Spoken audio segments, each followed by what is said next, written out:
ವಾಲ್ಮೀಕಿ ನಿಗಮದ ಬಹುಕೋಟಿ ಹಗರಣದ ಆರೋಪ ಎದುರಿಸುತ್ತಿರುವ ಮಾಜಿ ಸಚಿವ ಬಿ. ನಾಗೇಂದ್ರ ಅವರನ್ನು ಮತ್ತೆ ಸಚಿವ ಸಂಪುಟಕ್ಕೆ ಸೇರ್ಪಡೆ ಮಾಡಿರುವುದನ್ನು ಖಂಡಿಸಿ ಬಿಜೆಪಿ ವತಿಯಿಂದ ಧರಣಿ ಸತ್ಯಾಗ್ರಹ ನಡೆಸಲಾಯಿತು.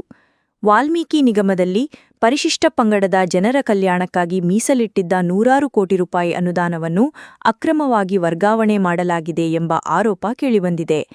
ಪ್ರಕರಣದ ತನಿಖೆ ನಡೆಯುತ್ತಿರುವಾಗಲೇ ನಾಗೇಂದ್ರ ಅವರನ್ನು ಮತ್ತೆ ಸಂಪುಟಕ್ಕೆ ಸೇರ್ಪಡೆ ಮಾಡಿರುವುದು ಸರ್ಕಾರದ ವಿರುದ್ಧ ಹಲವು ಪ್ರಶ್ನೆಗಳನ್ನು ಹುಟ್ಟುಹಾಕಿದೆ ಎಂದು ಬಿಜೆಪಿ ಮುಖಂಡರು ಆಕ್ರೋಶ ವ್ಯಕ್ತಪಡಿಸಿದರು.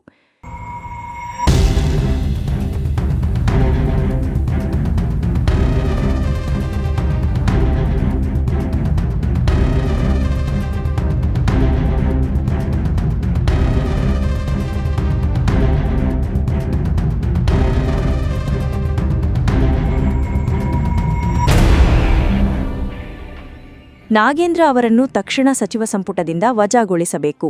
ವಾಲ್ಮೀಕಿ ನಿಗಮದ ಹಣದ ಅಕ್ರಮ ವರ್ಗಾವಣೆ ಪ್ರಕರಣದ ಸಂಪೂರ್ಣ ಸತ್ಯವನ್ನು ಹೊರತರಲು ನಿಷ್ಪಕ್ಷಪಾತ ತನಿಖೆ ನಡೆಸಬೇಕು ಹಾಗೂ ಪರಿಶಿಷ್ಟ ಪಂಗಡದ ಸಮುದಾಯಕ್ಕೆ ನ್ಯಾಯ ಒದಗಿಸಬೇಕು ಎಂದು ಪ್ರತಿಭಟನಾಕಾರರು ಆಗ್ರಹಿಸಿದರು. ಧರಣಿಯಲ್ಲಿ ಬಿಜೆಪಿ ಗ್ರಾಮಾಂತರ ಜಿಲ್ಲಾಧ್ಯಕ್ಷ ನಿಂಗಪ್ಪ ಸುತಗಟ್ಟಿ, ಶಿವು ಮೇಣಶಿನಕಾಯಿ, ಮೋಹನ ರಾಮದುರ್ಗ, ಬಿಜೆಪಿ ಯುವ ಮೋರ್ಚಾ ಉಪಾಧ್ಯಕ್ಷ ವೆಂಕಟೇಶ್ ಕಾಟವೆ ಸೇರಿದಂತೆ ಹಲವು ಮುಖಂಡರು ಹಾಗೂ ಕಾರ್ಯಕರ್ತರು ಭಾಗವಹಿಸಿದರು.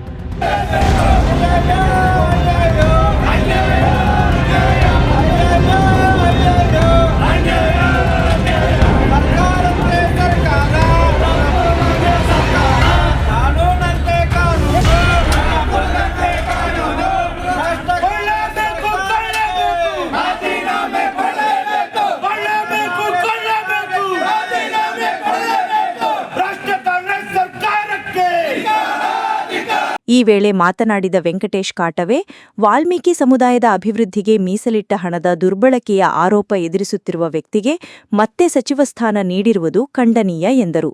ನಾಗೇಂದ್ರ ಅವರು ಸಚಿವ ಸ್ಥಾನಕ್ಕೆ ರಾಜೀನಾಮೆ ನೀಡಬೇಕು ಹಾಗೂ ಪ್ರಕರಣದ ತನಿಖೆ ಪಾರದರ್ಶಕವಾಗಿ ನಡೆಯಬೇಕು ಎಂದು ಒತ್ತಾಯಿಸಿದರು.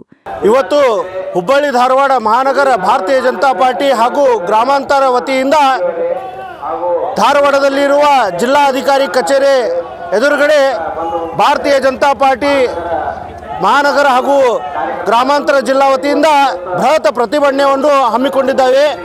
ಕಾರಣ ಏನೆಂದರೆ, ಏನು ವಾಲ್ಮೀಕಿ ಸಮುದಾಯದ 187 ಕೋಟಿ ಹಣ ಲೂಟಿ ಮಾಡುವುದಂತ ಬಿ. ನಾಗೇಂದ್ರ ಅವರಿಗೆ ಏನು ಕಳೆದ ಒಂದು ಸಚಿವ ಸಂಪುಟದಿಂದ ವಜಾ ಮಾಡಿದರು.